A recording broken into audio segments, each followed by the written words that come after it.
Hello, this is Stan from Stability, and so today this is day 3 of our of my series on planning and how to be an outcome-driven team.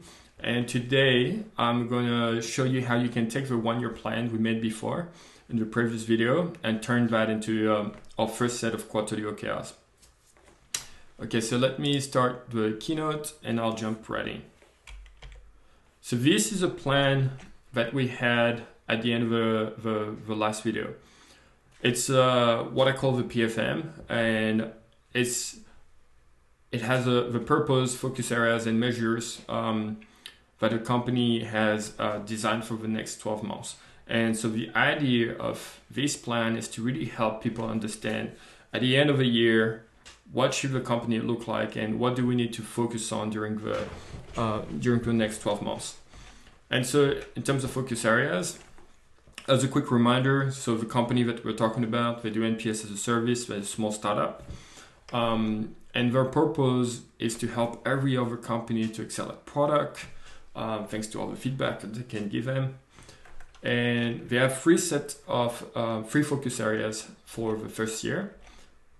First one is to accelerate the aha moment, then to go vertical on NPS, and the third one is to become a thought leader on customer feedback. Then for each one of the focus areas, we have a set of measures that pretty much define what success is for them. So now they want to turn those into a first set of OKRs. And so OKRs, it stands for objectives and key results. And when I talk about OKRs and introduce them to companies, I really like to keep projects as part of the picture, because if you've been focused on delivering projects and you're doing that switch, it's sometimes hard to understand what a key result needs to be. And by adding projects as part of the key picture, it makes it easier to explain the difference and the relationship between the three. So I like to use that slide because it makes it quite simple to understand how they relate. So your objectives, they're really about getting a sense of direction. So where are you going, right? What's your North Star? The key result, once you have that sense of direction, it's a sense of progress. Are we there yet? So during the quarter, you're going to try to do a bunch of things to get to that North Star, and you want to make sure that you're not getting off track. That's what a key result is for. Now the projects, they're the things you're doing to move the needle on the different key results, right? So the bets that you make with your team, that if we build this feature or do this marketing campaign, then our key results are going to move this way or that way. Okay, so the way, the relationship between the three projects are the things you're doing to move the needle on the key results, and key results help you make sure that you're on track for your objectives. All right, so now, how do you structure OKRs? So in a small organization, so if you have what I call small org is, or what maybe, it's like people are functions. So there's one person to product, there's one person to marketing, one person for growth, like a couple of engineers. In this type of structure, I would pretty much, I would try to push to have like one page to track like the OKRs for the quarter. Big reason for that is that less is more. So you don't want to have like too many things to look at to understand what you need to focus on.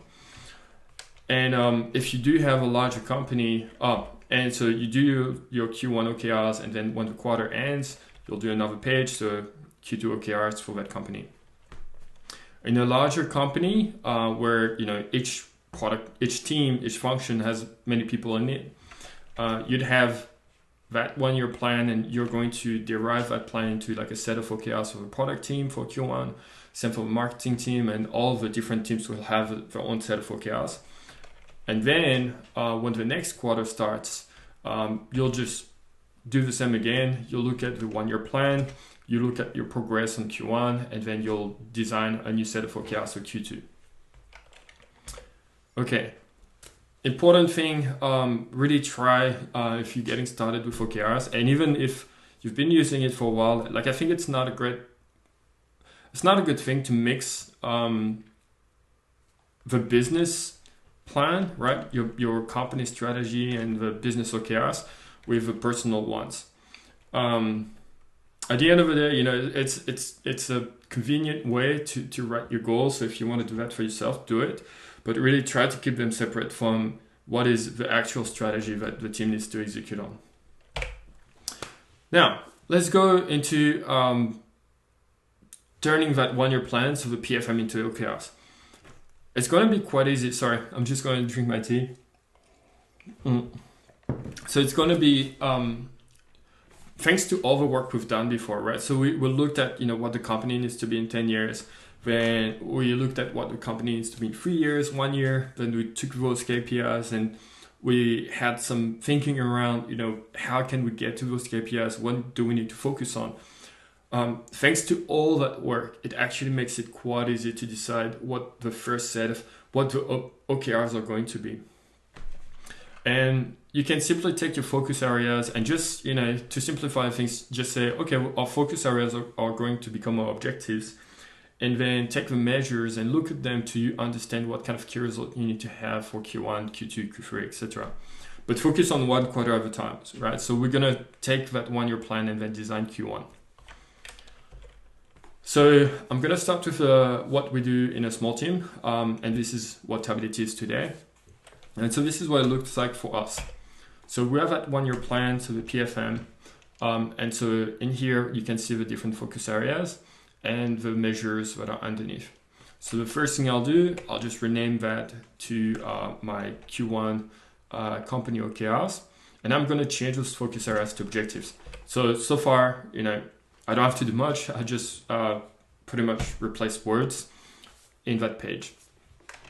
But now this is where the thinking starts, because those measures that you have here, this is where we want to end up at the end of the year.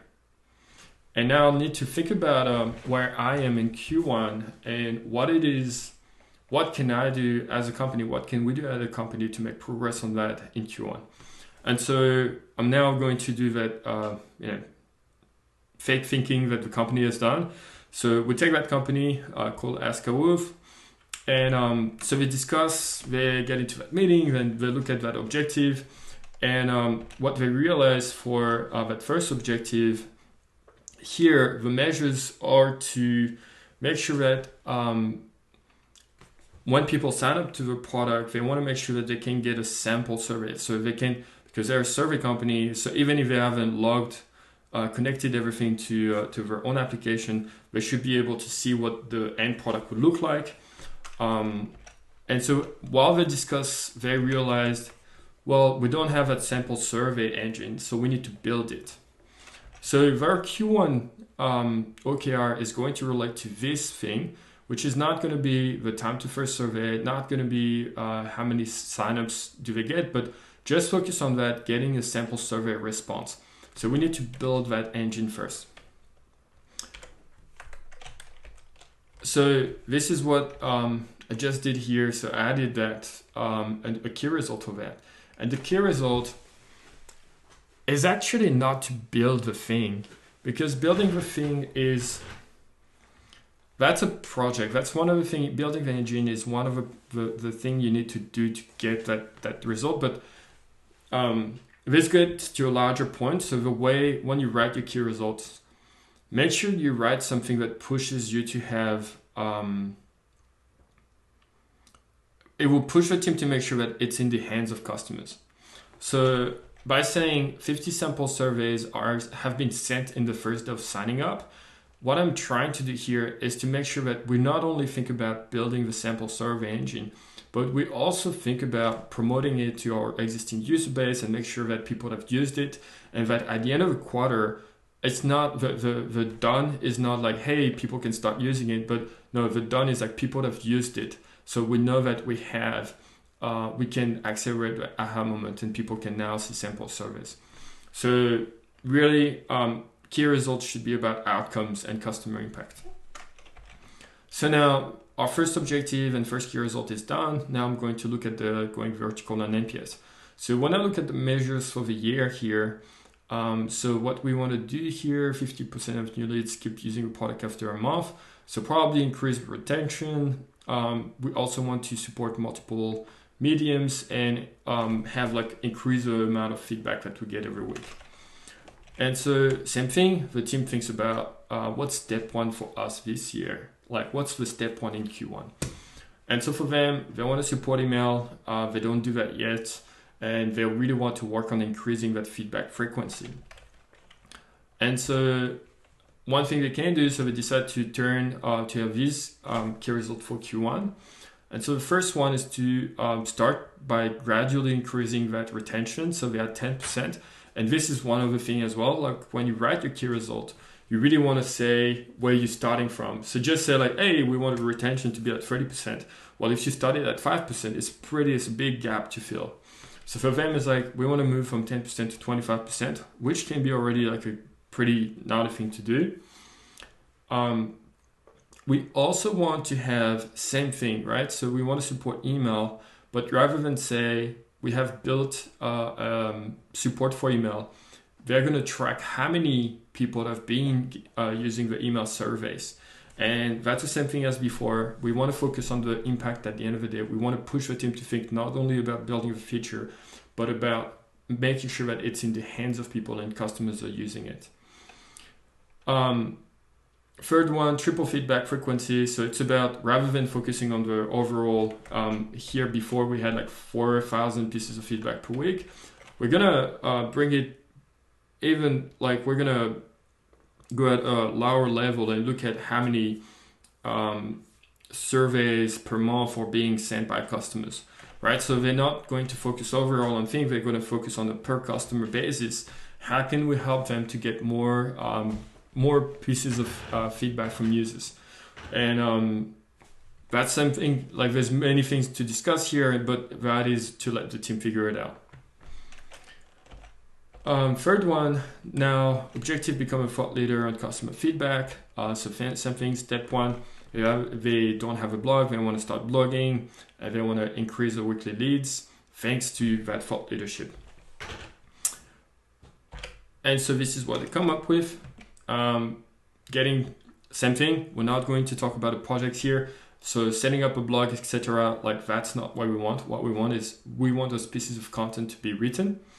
And then we want to start increasing that acquisition, start to improve our acquisition funnel, acquisition layer, and increase the number of leads that we get every week. And also address that customer number, right? So here you want to get to 200 customers during the year. Well, it might be a good thing to keep an eye on it here and start by doubling it in Q1. So there you go, you have it. This is how our Q1 OKRs for the company. So the 3 objectives and the different key results for the different objectives. Now, I'm going to talk about larger orgs. In a larger org, things are pretty much the same, but you take that 1-year plan and the different teams are going to come and look at the plan and then and that's what I meant by alignment. So you look at that plan where you had the focus areas, those are the yearly measures, right? So what we want to get at the end of year 1. And as a team, first I would look at the focus areas and try to understand which are the ones I can contribute to. So if I'm in product, accelerating the aha moment, when I look at the focus and the measures, that's something that I can take on, right? Because it's about time to first survey, the sign up, if I get a first response, that's a product experience. This is something that belongs to me as a product team. Going vertical on NPS, that's also product. It's about like improving, like launching new features. It's about that retention. It's about increasing the feedback that people can have, the amount of pieces of feedback that they can get every week. And then becoming a thought leader, this is a thing that maybe I'm gonna not focus on that. So I'm part of a product team.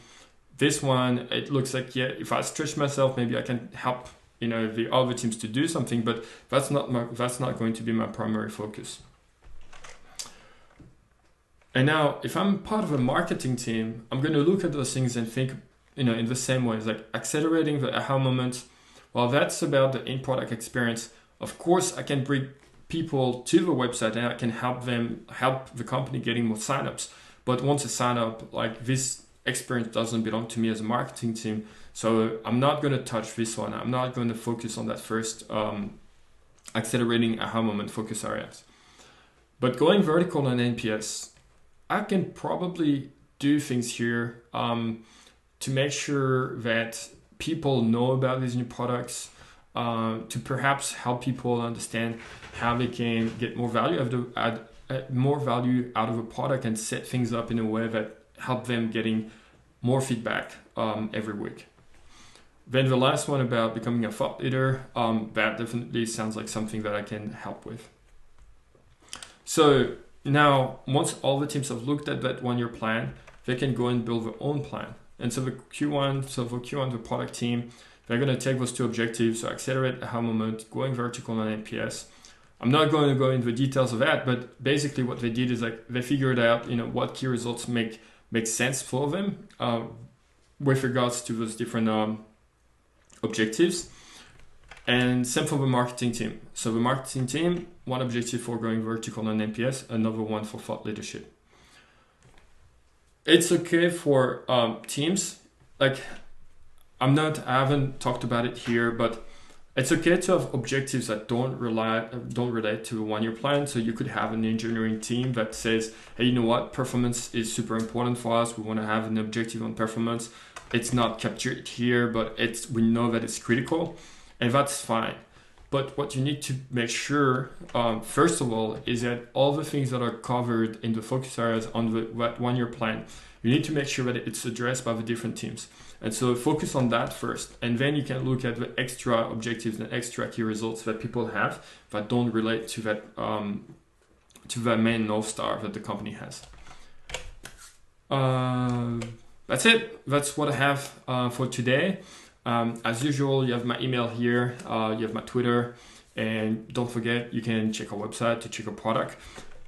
So tomorrow, I'll talk more about, I haven't talked about the next thing, but the idea of tomorrow is to see how you can take those OKRs and then now start to build a roadmap.